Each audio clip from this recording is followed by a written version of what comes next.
In 1492, something invisible arrived in the Americas that would kill 90% of 60 million people. European diseases erased the most advanced soil system on Earth that improved for 5,000 years, while modern farmland bankrupts farmers. Soil that fed 100,000 people in the Amazon, where scientists said large-scale agriculture was impossible on infertile ground. This is Terra, Preta.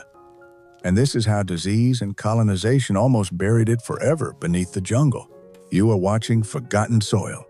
We uncover the soil system's history buried beneath industrial agriculture. Every episode, we dig beneath one more forgotten field. If you want access to the full archive, subscribe now. This is today's excavation. The soil that survived 5,000 years, but not contact. The excavation opens in 1966. Central Amazonia. A Dutch soil scientist named Wim Sombroek stands over a pit 2 meters deep. He expects the typical red-yellow oxisol, the infertile clay that defines Amazonian soil. What he finds stops the dig. The ground is black, not dark brown.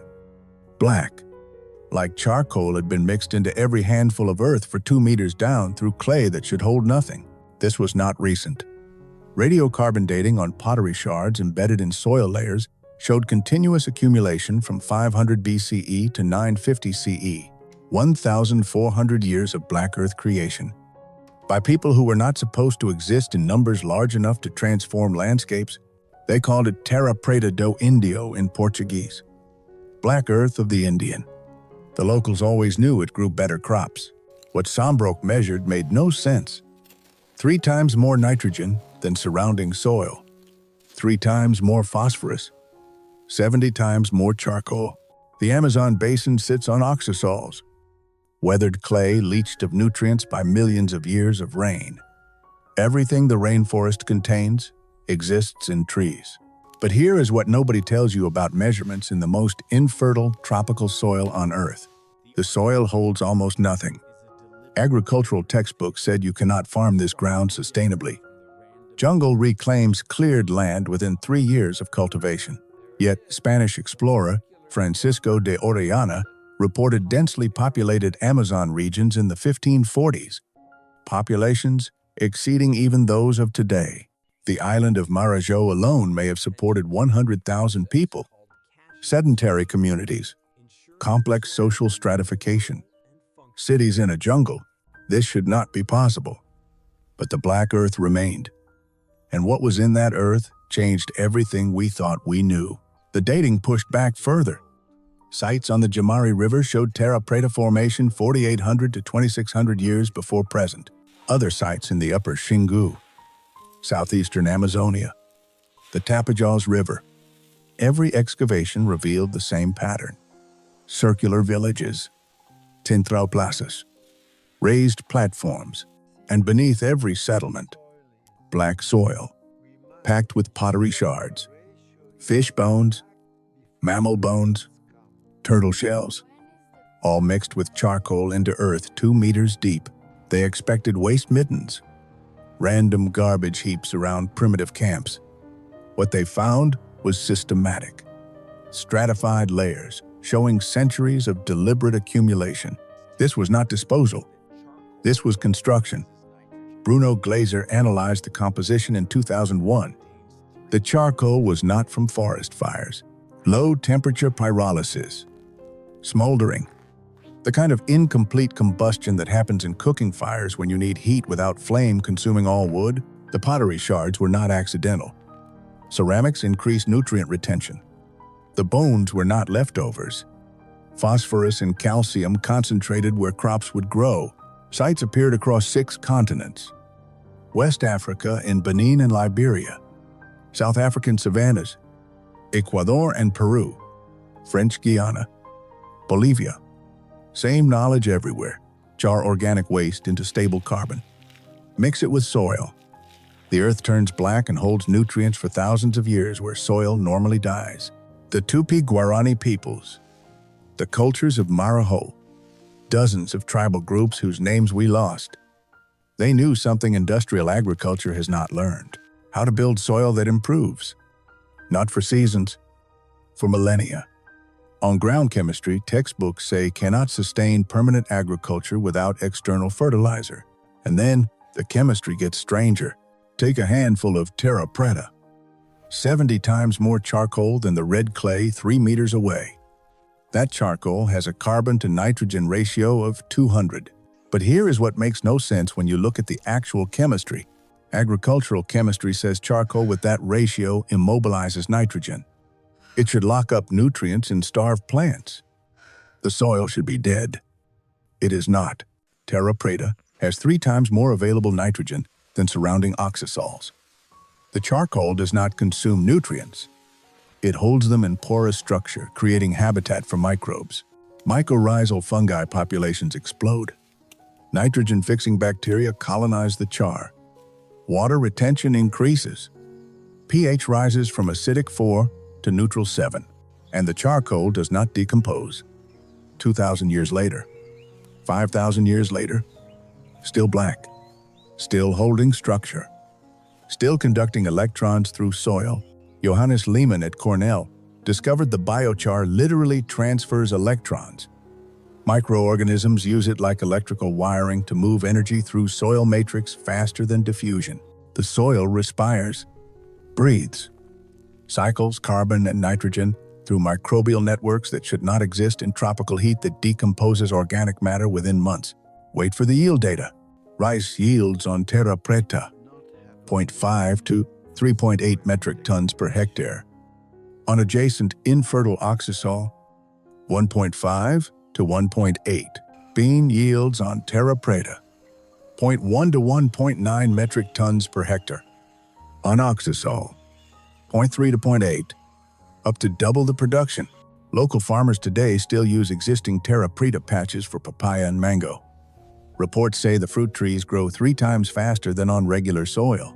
0 fertilizer input, 0 pesticide, 0 industrial amendment. Just black earth, created by adding charcoal and organic waste to ground, modern agriculture abandoned, and the soil regenerates itself. Documented growth of 1 centimeter per year. Through mechanisms scientists still do not fully understand. Negative priming, altered microbiome. The Tupi peoples did not have a word for soil degradation. They did not need one. Their fields improved with every harvest for 50 generations. So here is the question. Why did this system feeding millions for 5,000 years almost disappear completely?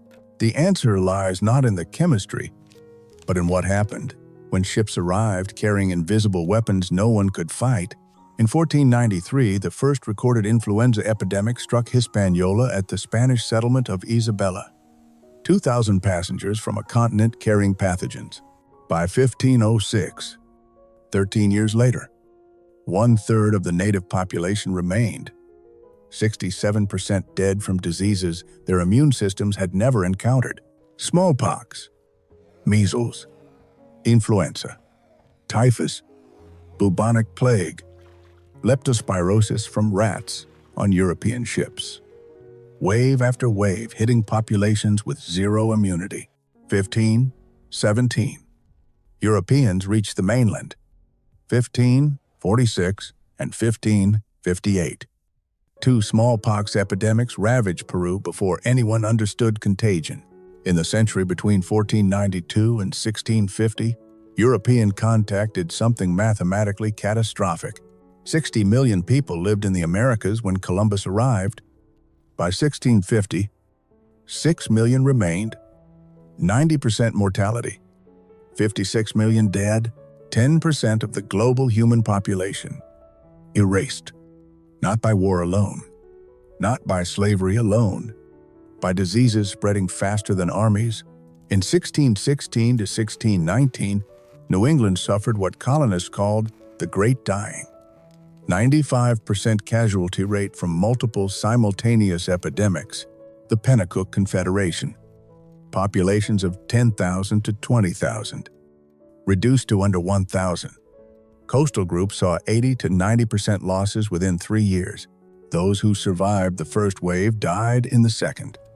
Smallpox survivors succumbed to measles. Measles survivors died from influenza. Influenza survivors faced famine. Peru tax records from 1573 to 1602. 30% decline in taxable population after 2 prior smallpox epidemics had already killed thousands. The Bandeirantes, Portuguese slave raiders, hunted survivors, forced sedentary agricultural communities to abandon their fields and become nomadic to escape capture and forced labor. The civilization that created Terra Preta vanished, not because the knowledge was inferior, because 90% of the people who held that knowledge died. And here is what they could not monetize. You cannot patent charcoal. You cannot monopolize kitchen waste and fire. You cannot create dependency on external corporate inputs when everything comes from cooking. You cannot mechanize the collection of organic matter and slow pyrolysis. You cannot practice it without intergenerational knowledge of ratios and timing and observation. You cannot generate repeat sales from soil that regenerates itself at 1 centimeter per year and remains fertile for 5,000 years without repurchase. You cannot scale it with short-term profit when full fertility develops over decades and benefits accrue across centuries, requiring land, tenure, security, every feature that made it sustainable, made it invisible to industrial capital. 55.8 million hectares of farmland were abandoned after the population collapse. Fields that had fed 60 million people returned to forest. But the suppression goes deeper than demographics. Secondary succession absorbed 7.4 petagrams of carbon from the atmosphere, enough carbon removal to lower global surface temperatures by 0.15 degrees Celsius. The Great Dying cooled the planet. Mass death visible in ice cores as a dip in atmospheric carbon dioxide during the 1600s. 350 years? From 1650 to 2000. The Portuguese portion of the Amazon basin remained largely untended by sedentary agricultural populations. Indigenous survivors adopted mobile lifestyles to escape ongoing colonial violence. They could not maintain Terra Preta sites that require continuous organic input over generations. The knowledge did not die completely, but it fragmented. Oral traditions maintained by communities who fled deeper into forests where diseases and slavers could not follow. When Wim Sombroek published his findings in 1966, Amazon soils, the response from industrial agriculture was silence. No patents to file, no products to sell, but knowledge does not die when it serves the people who hold it. Half the world never forgot, not because they preserved it academically, because they never stopped using it even when colonizers called it primitive. The Quikero people, Upper Xingu Basin, Southeastern Amazon. 2023 study by MIT and Federal University of Santa Catarina confirmed what locals always said. They are still creating Terra Preta using traditional methods. Modern composition identical to ancient sites. High carbon, high phosphorus, arranged in radial patterns. In Hangatu, the old language, in Guarani, still spoken by 4.6 million in Paraguay, in Tupi dialects across the Amazon, knowledge exists in practice. West Africa, Benin, and Liberia. Independent development of biochar soil amendment. South African savannas. Same principle. Char waste. Build earth. Feed people without degrading ground. Ghana and Zambia. 2024 experiments successfully creating modern Terra Preta with rice husk, biochar, charcoal residues, and domestic waste composted for 9 months. Soil pH increased by 0.02 to 2.9. Plant available phosphorus up 3,135%. Carbon, nitrogen, calcium, magnesium, all elevated. The grandmother passes knowledge to the granddaughter. How to tend the fire so it smolders without flaming. How to layer waste with char. How to read soil turning black. Oral tradition. Embodied practice. The hands know what textbooks took 50 years to measure. This is not nostalgia, just continuity. They never needed permission. Ecuador, Peru, French Guiana, Bolivia. Small communities maintaining patches of black earth in landscapes where industrial agriculture fails within 1 generation on exhausted oxisols. Here is where it gets personal. Every farmer maintaining Terra Preta today is living proof the system works without corporations. Modern science validates what was never in doubt. Cornell University, University of Brasilia, Federal University of Santa Catarina, peer-reviewed confirmation in Nature. Science advances. Soil biology and biochemistry. Biochar movement spread globally. Terra Preta, nova experiments. Carbon credit startups in Tanzania attempting to scale production. Brazil's Embrapa government research agency recreating historical methods, policy shifts, recognizing indigenous knowledge as climate-smart agriculture, not primitive practice. But the limitations are real and must be stated honestly. This is not universally applicable. It works best on degraded tropical soils. It requires organic waste streams and charcoal production capacity and patience. It cannot feed megacities at current consumption rates without land reform. It requires tenure security because benefits compound over decades, not quarters. Pure charcoal, without organic amendment, can immobilize nitrogen initially. Creation takes time. Knowledge of ratios and microbial cycling that industrial agriculture abandoned for synthetic fertility, but every farmer who builds black earth on red clay proves the chemistry works. Zero fertilizer. Zero pesticides. Yields double on ground, classified as too poor. The soil that improved for 5,000 years, while civilizations rose. The soil they classified as primitive because it could not be patented or monopolized. The soil that feeds millions today, using methods older than writing. Still working. Still regenerating in forests across 6 continents, they knew. We forgot. The ground did not. And it is still there beneath the canopy, growing 1 centimeter per year whether we remember or not. 5,000 years of improvement.